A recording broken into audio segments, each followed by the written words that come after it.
जोहार साथियों। Double engine की सरकार में जिस तरह से आदिवासी समाज के इतिहास को हटाने का, उसको मिटाने का जो एक कहे कि षड्यंत्र जो रचा जा रहा है, उसमें आप सबकी जानकारी में आया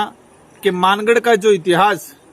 सभी की जानकारी में है कि यहाँ पर हजारों आदिवासी महापुरुषों ने शहादत दिया था। गोविंद गुरु महाराज के नेतृत्व में आंदोलन हुआ था और एक बहुत बड़ा नरसंहार हुआ था, जो चौथी क्लास की अंग्रेजी की किताब में आने वाली पीढ़ियों को, उन शौर्य गाथाओं को, उस समय जो वेट वगार, उस समय जो अत्याचार शोषण हो रहा था, उसके बारे में आने वाली पीढ़ियों को पढ़ाने का जो कार्य किया जा रहा था, लेकिन वर्तमान भाजपा सरकार ने इसको हटाने का प्रयास किया गया है। इससे पहले भी रास्तापाल कांड 1947 में जो घटित हुआ था, कालीबाई कलासुआ जिन्होंने शिक्षा के लिए मतलब अपने गुरु की जान बचाने के लिए अपना प्राण न्यौछावर किया था, जो रास्तापाल हत्याकांड नानाभाई सेंगाबाई रोत और कालीबाई कलासुआ, उनका जो इतिहास था उसको हटाने का उन्होंने घिनौना कृत्य किया और इसी क्रम में ये मानगढ़ का इतिहास हटाया गया है। इसके अलावा आर्यू के द्वारा जो राजनीतिक विज्ञान का जो पाठ्यक्रम था, उसमें ज्योतिबा फुले, सावित्रीबाई फुले का इतिहास भी हटाना का जो उन्होंने कृत्य किया है। मतलब देखा गया है कि पिछले 8-10 सालों के अंदर एनसीईआरटी हो या सीबीएसई हो या राजस्थान स्टेट सेंट्रल गवर्नमेंट की जितने जो पाठ्यक्रम है, जो आने वाली पीढ़ी को बढ़ाने का जो कार्य कर रहा है, उन सारे पाठ्यक्रमों से आदिवासी दलित पिछड़ों के जो महापुरुष रहे हैं, और कहा जाए कि देश को आजाद कराने में जिन लोगों की मुख्य भूमिका रही है, जिन्होंने सबसे ज्यादा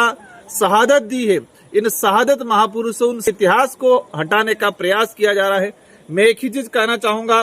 कि आप पन्नों से हटा सकते हो, कागजों से हटा सकते हो, लेकिन आदिवासी समाज, दलित पिछड़ों के समाज और इस देश के आजाद कराने में महत्वपूर्ण भूमिका निभाने वाले प्रत्येक समाज के वर्ग के, उनके दिलों में बसा हुआ इतिहास को आप नहीं हटा सकते।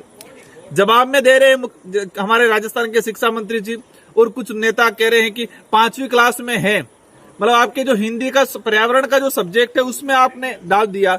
मतलब आप 5वीं हिंदी में पढ़ाना चाह रहे हो लेकिन इंग्लिश में नहीं पढ़ाना चाह रहे। हमारा सवाल ये है कि क्या इंग्लिश मीडियम पढ़ने वाले बच्चे मानगढ़ हत्याकांड, नानाभाई कालीबाई का हत्याकांड, रास्तापाल हत्याकांड, ज्योतिबा फुले, सावित्रीबाई फुले, इनको नहीं पढ़ना चाहते क्या, या उनको आप पढ़ाना नहीं चाहते हो? यही है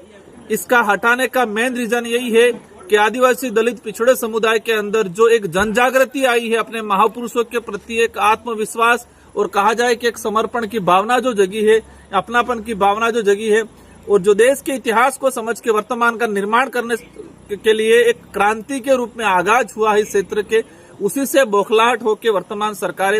इन इतिहास को हटाना चाहती है, ताकि इनको लगे कि आदिवासी समाज बिखरा हुआ रहे। मानगढ़ वह स्थल है जहां पर हजारों आदिवासियों का खून पसीना बहा है, लूलुहान स्थल है वो, और ये 4 राज्यों के आदिवासियों को जोड़ता है, मध्य प्रदेश, महाराष्ट्र, गुजरात और राजस्थान और केंद्र शासित प्रदेश दमन दीव। ये 4 राज्य और एक केंद्र शासित प्रदेश को जोड़ने वाला सेंटर पॉइंट है, एक आस्था का केंद्र है। इनका यही है कि जो बिल प्रदेश की जो डिमांड थी, वो मानगढ़ हत्याकांड का जब पढ़ेंगे तो स्वाभाविक एक अलग बिल राज कायम करने की जो डिमांड थी, उस डिमांड की ओर अग्रसर करती है ये जो हत्याकांड। तो शायद उनको लगता है कि इस एरिया को बिखेरने के लिए, आदिवासी समुदाय को बिखेरने के लिए, वोट बैंक बनाने के लिए, और आदिवासी समुदाय में क्रांति नहीं आए, जागृति नहीं आए, उस उद्देश्य से शायद उनको हटाने का प्रयास किया जा रहा है। लेकिन मैं पुनः कहना चाहूंगा, आप किताबों से, पन्नों से हटा सकते हो, लेकिन आदिवासी समाज, दलित पिछड़ों समाज और इस क्षेत्र में रहने वाला, मानवता में विश्वास करने वाला और जो शहीदों का सम्मान करने वाला जो समाज है, उनके दिलों से आप नहीं मिटा सकते हो। इन्हीं शब्दों के साथ धन्यवाद, आभार, जोहार। जो घटनाक्रम हुआ है, हटाने का जो कृत्य किया, उसकी हम कड़ी निंदा करते हैं। पूरा समाज, पूरा क्षेत्र की जनता इसका कड़ी निंदा करते हैं।